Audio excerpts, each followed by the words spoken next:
اور آج آقا عباس کے حوالے سے عباس کے نام پہ ہر ایک کی حاجت پوری ہوتی. ایسے ایسے واقعات، معجزات، کرامات، اور ہمیشہ بھی، آج کل بھی، آج کے زمانے میں بھی آنکھوں کے سامنے.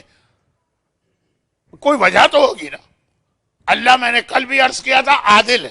کسی کو دیتا ہے تو دیکھ کے دیتا ہے کہ یہ اس چیز کو ڈیزرو کر رہا ہے کہ نہیں. عباس کو اتنا بڑا رتبہ ملا ہے. اس کی ایک وجہ جو سمجھ میں آتی وہ یہ کہ عباس کی زندگی کی جو سب سے بڑی تمنا تھی، ہر ایک کی ایک خواہش ہوتی ہے نا، ہر ایک کا ایک ٹارگیٹ ہوتا ہے، ہر ایک کا ایک گول ہوتا ہے، ہر ایک کا کوئی کام کرنے کا ایک مقصد ہوتا ہے. یہ جو ہمارے بچے اتنے سال، سنا آج کل کوئی ایسا بڑا اہم ایگزام بھی چل رہا، تو اب یہ جو ایگزام وغیرہ اتنے سال محنت کرتے، ایک مقصد ہے کہ ڈاکٹر بننا، انجینئر بننا، سرجن بننا. کتنی محنت آدمی کرتا ہے، ہر ایک کا ایک مقصد. جب آپ حضرات کا ارادہ ہوا ہوگا، چاہے آج آپ نہ مانیں کہ امریکہ آ کے یہاں کی نیشنلٹی لینا، تو اس مقصد کو ذہن میں رکھے کتنی محنتیں اور کوششیں آپ نے کی ہوں گی. لیکن عباس کی زندگی کا صرف ایک مقصد تھا، اور وہ یہ کہ اپنے بابا کی تمنا اور مراد پوری کروں، کربلا میں آقا حسین کی مدد کروں. یہ ساری زندگی عباس کی تمنا. 40 منٹ میں کیسے اس کو بیان کرتا ہوں، 2 منٹ کی بات کو. شادی کے موقع پہ آقا کی دعا، آقا یعنی مولا کی. عباس کی ولادت کے موقع پہ ہی بات دہرائی. عباس کے بچپنے میں یہ پیغام دیا، عباس کی جوانی میں یہ پیغام ملا. جب مولا دنیا سے جا رہے تھے، عباس کا ہاتھ حسین کے ہاتھ پہ رکھا. شب عاشور یہ پیغام ملا، بار بار یہ بات ریپیٹ ہوئی، عباس تم تو کربلا، تم تو کربلا، تم تو کربلا، تم تو حسین کے لیے مانگے گئے. تو عباس کی تمنا یہی ہے.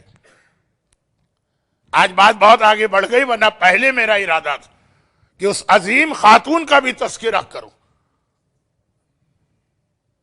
کہ جس نے ایسے کردار کا مظاہرہ کیا. آپ کے ذہن میں ام البنین آئی ہوں گی، وہ بھی باب الحوائج، اور خاص طور پر عراق میں جو ام البنین کی منت مانی جاتی ہے، جو ام البنین کا معجزہ پڑھا جاتا ہے، جو ام البنین کی زیارت پڑھی جاتی ہے جس عقیدت و احترام کے ساتھ. لیکن ام البنین کو سب جانتے ہیں. عباس کی بیوہ جناب لبابہ بنت عبید اللہ ابن عباس ابن عبد المطلب، بہت ہی عظیم. ان کا بھی جہاد ہے. وہ ارادہ تھا کہ حضرت عباس کے حالات تو بیان ہوتے ہیں، ذرا سے یہ بھی بتایا جائے کہ ان کے گھر کے اندر کی کیفیت کیا تھی. لیکن آج وقت نہیں رہا.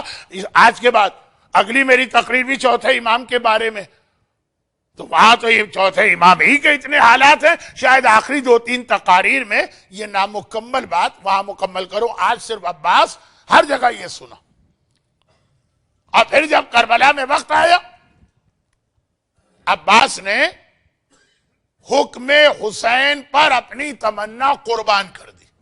اچھا ایک بات بتائیے، ہم اور آپ تو اللہ کا اور امام کا حکم چھوڑ دیتے ہیں. کیوں؟ اپنے ذاتی فائدے کے لیے. شراب میں مزہ آ رہا ہے، وہ امام حرام کہتے رہے، اللہ حرام کہتا رہے، لیکن ہمیں تو یہ مزہ لینا.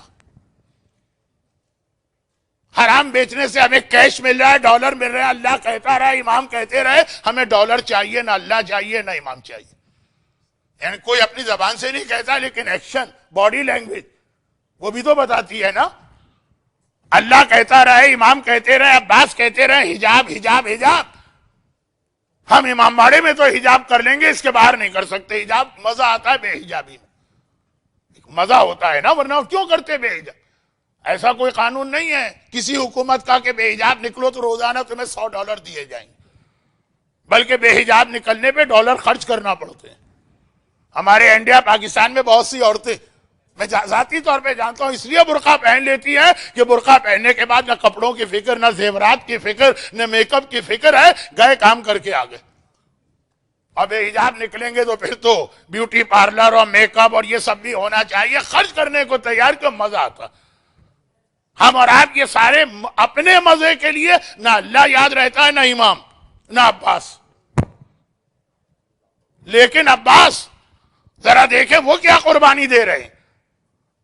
سکینہ پیاسی ہے، اور اتنی پیاسی ہے، نہیں میں سکینہ سے بھی زیادہ سخت پیاس پڑ رہا ہوں.